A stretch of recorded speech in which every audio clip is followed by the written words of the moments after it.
What's up, YouTube? I'm here to do my recap for UFC 193, and this was like kind of half and half. This card was half exciting, half boring, but let's start at the bottom.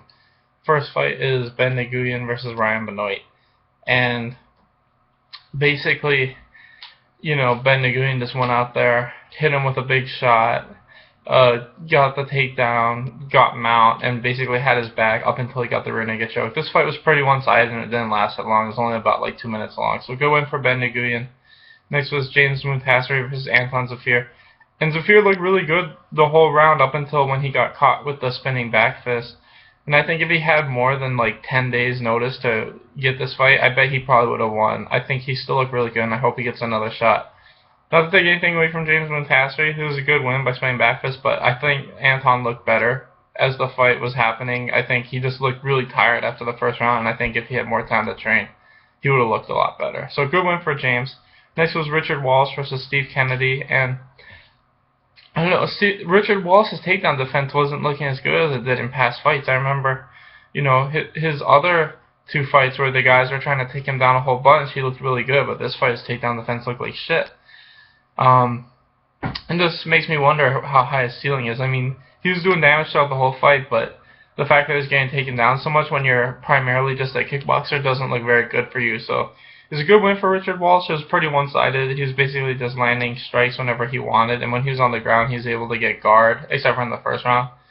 So it was not the most exciting fight, but good win for Richard Walsh. Next was Dan Kelly versus Steve Montegary, and this is what I thought that Dan Kelly would get a submission, and he almost did at the end of the third, but I just felt like his judo was going to be the big difference. I think he was able to hit the takedowns when he needed them in the first and the third.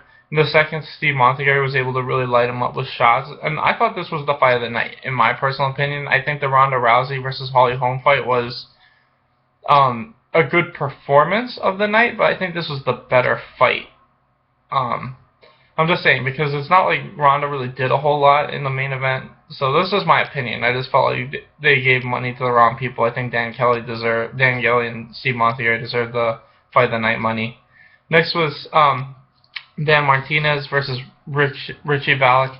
And, I think these guys standing up were basically dead even. The big difference was Martinez was able to just hit takedowns whenever he wanted to. And Richie Walsh was able to get back up. It was just he couldn't stop the takedowns. I think it's weird. He's a flyweight, but he still looks really small, almost like they need a 115 division. But good win for Danny Martinez. Richie Valak, I hope they don't cut him. I think he's still pretty good. I hope he just works on his takedown defense. Next is Gil Vellante versus Anthony Perosh, and I hope Anthony Perosh retires at this because he basically did nothing. He was just running away and getting hit with shots until Gil Vellante finally hit him with the perfect strike as he was coming in. It was super one-sided. That fight was only like 2 or 3 minutes long, and Vellante was just lighting him up the whole fight. So going for Vellante. Next is Kyle Noak versus Peter Sobotta, and it was pretty slow at first. They were both just peppering each other with light shots, and then out of nowhere Kyle Noak threw a teep to the body, and it hit him right in the liver, and it basically finished him. He threw some punches on the ground, but they weren't even necessary. Good win for Noak. And then next was Jake Matthews versus Akbar Arreola, and the first round was pretty slow too, and then out of nowhere Akbar hits Jake Matthews with a head kick and almost knocks him out. He takes his back, and he has his back for basically the rest of the round, and Jake Matthews barely survived. I thought he was about to get submitted with the rear naked choke, when Akbar sunk his hooks in. And then come the second round, it was like a completely different fight. Jake Matthews hits the takedown the first like 10 seconds in, and is just whooping the shit out of him from inside his guard the whole round. And then in between rounds, they stopped the fight because Akbar's face is all fucked up. So good win for Jake Matthews. Good comeback win for Jake Matthews. But next was Jared Rosholt versus Stefan Struve, and this fight was boring as hell. This was like Jared Rosholt's last 2 fights. He looked really good in the first 2 rounds, just able to get takedowns and do nothing on top, basically. And then the third, he was tired, and Stefan Struve started to attack more, but just like in Jared Rosholt's last fight, the guy did the same thing, but it was too little too late. He clearly lost the first 2 rounds that he needed a finish, and Stefan Struve couldn't get the finish. So You know, good 29-28 decision win for Jared Rosholt. The fight was just boring as hell. Next was Robert Whitaker versus Uriah Hall, and this fight was decent. It was pretty back and forth, but like I said, I think Robert Whitaker's got that kind of Chris Weidman style of striking, and his striking styles is more consistent than Uriah Hall's. And we saw that throughout the whole fight. Robert Whitaker was just a little bit more active. He was able to hit takedowns a little bit better and get good position on the ground, because I definitely thought he was a better grappler of the two. And, you know, he just looked better. His striking looked better and his grappling looked better. So it was a good win for him. And this fight was okay. It wasn't boring, but it wasn't super exciting. Next was Mark Hunt versus Antonio Bigfoot Silva. And, you know, this fight was another fight. It was just kind of slow, and then out of nowhere, Mark Hunt lands a big right hand and knocks Antonio Bigfoot Silva out. Nothing much to say about that fight, but glad Mark Hunt got the win. Next was Joanna versus Valerie Letourneau, and the first round was pretty close, and then the next 4 rounds was pretty much just Joanna beating her up.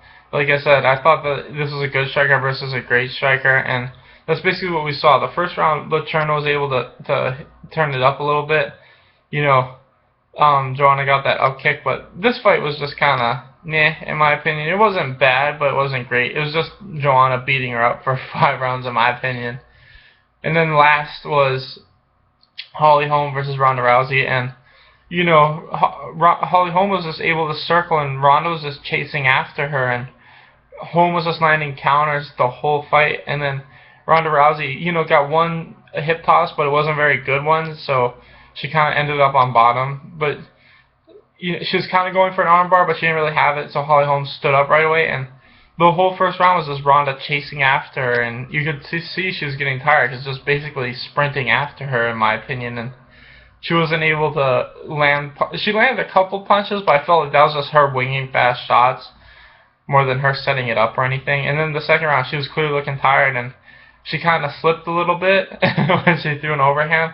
And then she slipped again when she threw another punch, and as she slipped the second time, Holly Holm knocked her out with a head kick. And it was like she was out from the head kick. I feel like the couple punches she threw on the ground, you know, were just one of those things that happened. But good win for Holly Holm.